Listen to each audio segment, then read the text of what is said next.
Шаң бұрқырап, көкпар қызып тұр. Доданың ортасында Сергіжан бауырым серкені алып шықты. Бірақ алдынан сүргек аттары бірін-бірі қақпалап жол бермей тұр.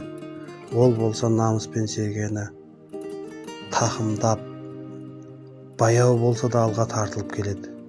Мәреге 5-6 метр қалды. Тұлпардың демі үзіліп, тұяғы әрең басып келеді. Сергіжанның көзі маған қарайды, болдырасыз ба дегендей. Мен айттым, ей ағам бар, көкем бар деп сенбе, өзіңе сен, күшіңе сен, серке сенің намысың ғой бауырым дедім. Сергіжан намыстанып тұлпарды қайта серпітті, бірақ сүргектің арасынан жол табу оңай ма?